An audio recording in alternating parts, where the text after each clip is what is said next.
Bonjour à tous, j'espère que vous allez bien. On se retrouve dans cette nouvelle vidéo sur YouTube. Dans la vidéo d'aujourd'hui, j'avais envie de vous parler de livres qui me tiennent particulièrement à cœur parce que tout simplement, ce sont des livres qui parlent de la Réunion.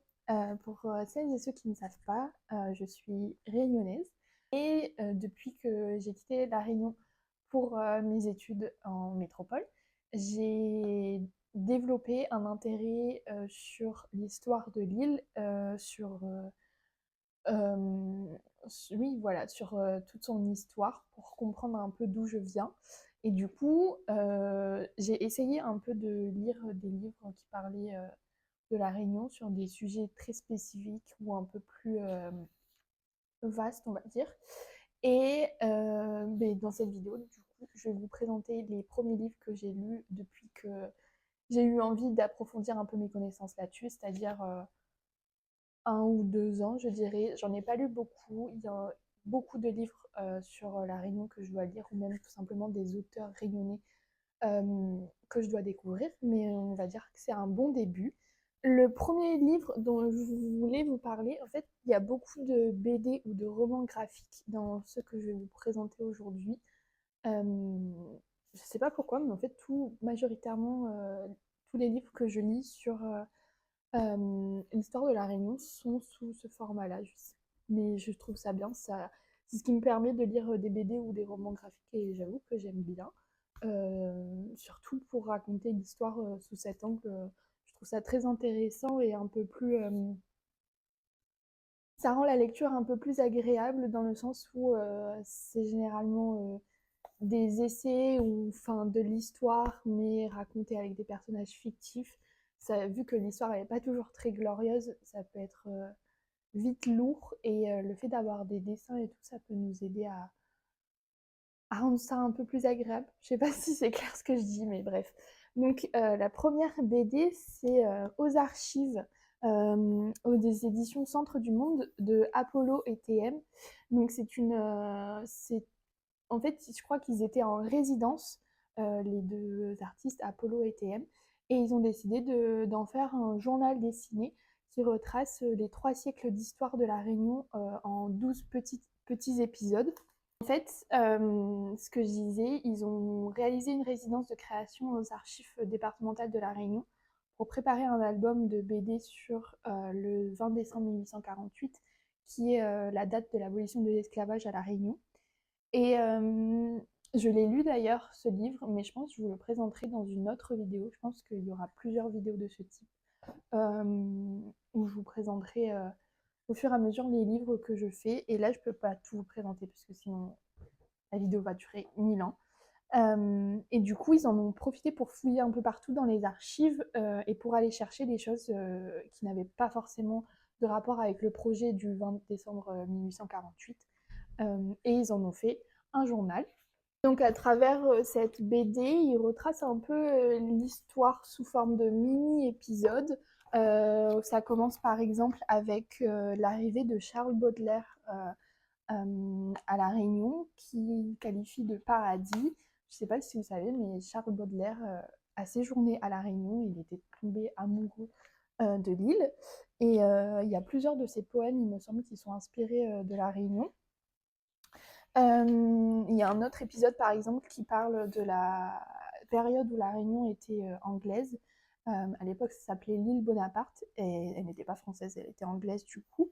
Cette BD elle aborde des sujets très différents les uns des autres. Là, par exemple, il parle de la personne qui invente la bande dessinée réunionnaise, pardon, qui est Potémon. Il parle des célébrités françaises qui venaient passer des vacances à La Réunion avec Jean-Paul Belmondo, Ursula Andress, François Truffaut, Catherine Deneuve. Mais il parle aussi de la guerre des Marrons, par exemple. Les Marrons, ce sont les esclaves qui, à l'époque, s'enfuyaient des maisons de leurs maîtres pour aller essayer de trouver un soupçon de liberté dans les hauteurs de l'île. Et du coup, ils ont retrouvé dans les archives les comptes rendus administratifs de chasse aux marrons de l'île de la Réunion dans les années 1750. Le livre, je trouve qu'il est pas mal en tant qu'entrée en la matière, puisqu'il retrace un peu tout, et enfin plein de sujets divers qui permettent un peu de, pour ceux qui n'y connaissent pas forcément grand-chose à l'histoire de La Réunion, je pense que c'est un bon moyen de commencer à s'intéresser au sujet, donc je le conseille.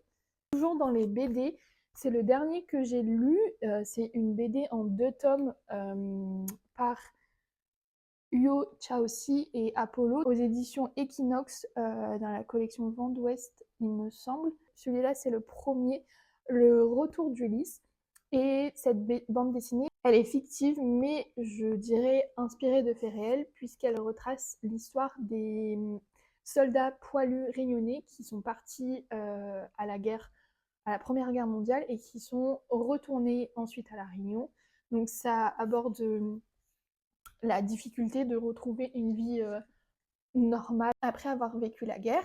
Et c'est également à ce moment-là que arrive la grippe espagnole sur l'île, parce que en fait, quand les soldats poilus sont revenus sur l'île, ils sont revenus en bateau, et dans ces bateaux, bah, il y avait les bactéries. Je sais pas comment ça marche, mais il y avait les bactéries qui causaient la grippe espagnole, donc ils ont ramené avec eux cette maladie qui a fait beaucoup de dégâts sur l'île.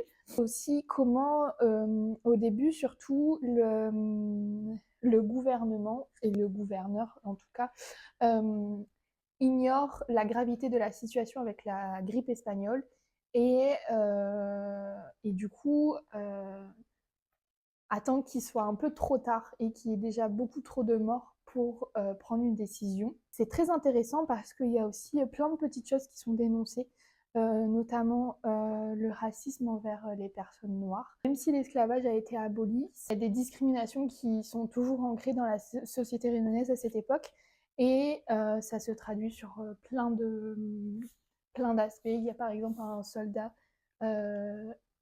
noir qui est allé combattre pendant la Première Guerre mondiale, et il revient à La Réunion, et il est très fier de lui parce que voilà, ça veut dire que s'il est parti combattre pour la France, ça veut dire qu'il est considéré comme français. À son retour sur l'île, il comprend en fait qu'il est toujours victime de discrimination et de racisme.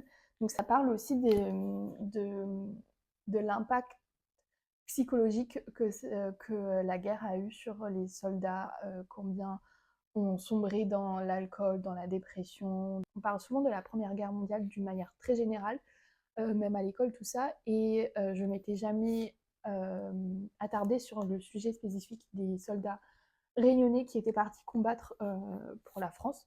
Et du coup, je trouve ça très intéressant d'avoir ce regard-là.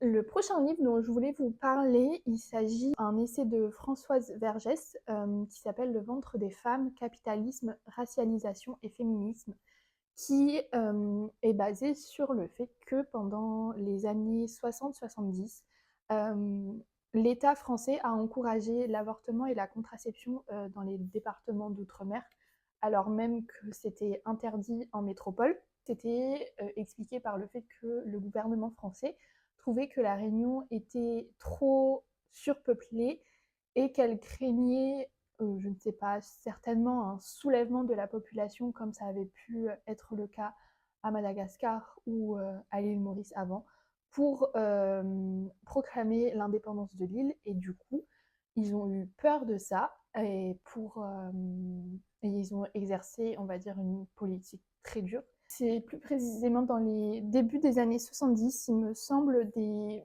milliers d'avortements et stérilisation dans certains cas, sans consentement de la part des femmes concernées, ont été réalisées par des médecins. Donc en fait, Françoise Vergès, dans ce livre, elle part du cas justement des avortements et des stérilisations dans certains cas sans consentement qui sont déroulés au début des années 70, pour expliquer et retracer un peu toute la politique française sur le contrôle du ventre des femmes d'outre-mer, qui sont souvent stigmatisées en raison de leur couleur de peau. Il y a certaines femmes qui n'étaient même pas au courant qu'elles étaient enceintes au moment où elles allaient chez le médecin. En fait, elles pensaient qu'elles avaient, je sais pas, une appendicite ou quoi, et en fait, elles ressortent en apprenant qu'elles étaient enceintes, qu'elles ont été avortées et parfois même stérilisées.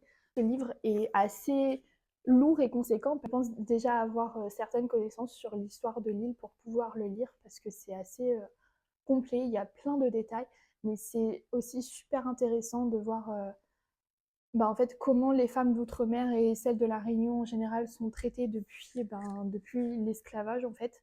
Et j'ai beaucoup appris, et notamment le fait qu'en fait, dans le féminisme occidental, on oubliait souvent d'inclure les femmes racisées et les femmes d'outre-mer, et qu'en fait, un féminisme sans elles ne pouvait pas exister. Donc, je vous le conseille fortement. Les deux derniers livres dont je voulais vous parler retracent une même affaire. C'est l'affaire des enfants de la Creuse. Si vous ne connaissez pas cette affaire, il s'agit en fait du fait que entre les années 1960 et 1980, plus de 2000 Réunionnais ont été séparés de leur famille et envoyés en France dans des familles d'accueil, des familles adoptives.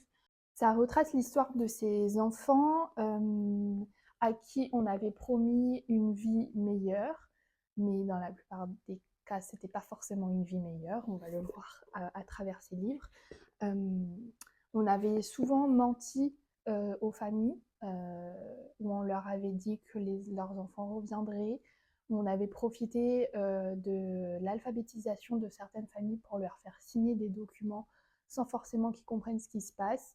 En fait, le gouvernement français avait profité de la détresse de ces familles pour pouvoir envoyer ces enfants dans une région particulière. C'était la Creuse, qui à l'époque était sous-peuplée.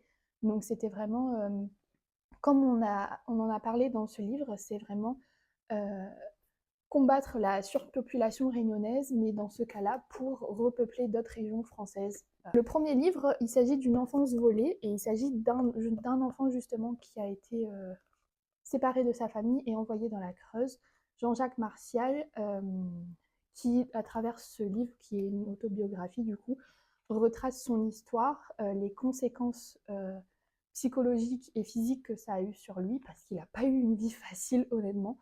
C'est pour ça que je vous conseille de le lire, mais il faut quand même être préparé, parce que ce que sa famille lui a fait subir n'est pas incroyable.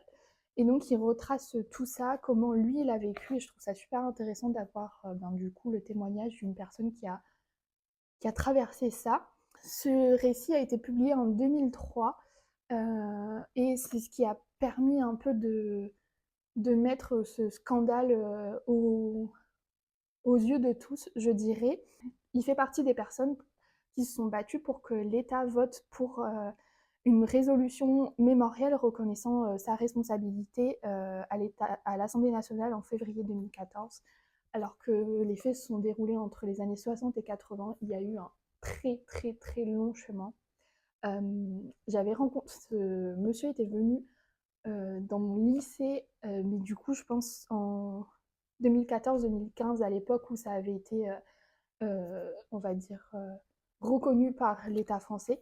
Et c'était très dur parce que ce monsieur est trop touchant, et ça m'avait beaucoup touchée. Même là, je suis un peu émue, vous voyez. Et à propos de cette histoire, il faut savoir qu'il y a certains enfants qui n'ont pas encore retrouvé leur famille à l'heure actuelle. Ils sont devenus adultes. Certains ont très bien réussi leur vie et sont tombés dans des familles adoptives super qui leur ont permis de réussir leur vie, mais d'autres pas du tout, au contraire. Donc c'est pour moi un sujet très important dont il faut parler, comme tous les autres en fait. Un Piments oiseaux, qui est une BD, ça retrace du coup cette histoire avec des personnages fictifs. On retrouve Jean qui a été aussi envoyé en métropole, qui est éloigné de sa petite sœur, et il passe de famille en foyer, de famille d'accueil en foyer. Il va faire la rencontre d'autres enfants réunionnais dans la même situation que lui. Et, euh, et en fait, il va passer sa vie à rechercher quelque chose, mais il ne sait pas vraiment pourquoi et qu'est-ce qu'il cherche au final. Il y a un double récit où on suit l'histoire d'un métropolitain qui est envoyé pour travailler à La Réunion, et qui va suivre tout ça, mais du côté administratif, je dirais. Et du coup, c'est super intéressant. C'est pas très coloré, mais moi j'aime bien. C'est super complet et, euh, et si vous avez envie de commencer à vous documenter sur le sujet, je pense que c'est un très bon moyen et ensuite d'enchaîner avec ça. Voilà, ce sont les livres que je vous conseille dans cette première partie sur les livres qui parlent de l'histoire de la Réunion. J'espère que ça vous a plu. Si jamais vous avez des recommandations, en vrai, n'hésitez pas en commentaire, je suis toujours preneuse. Et si vous avez des questions ou quoi, n'hésitez pas, j'essaierai de vous répondre. Merci d'avoir regardé la vidéo et à bientôt!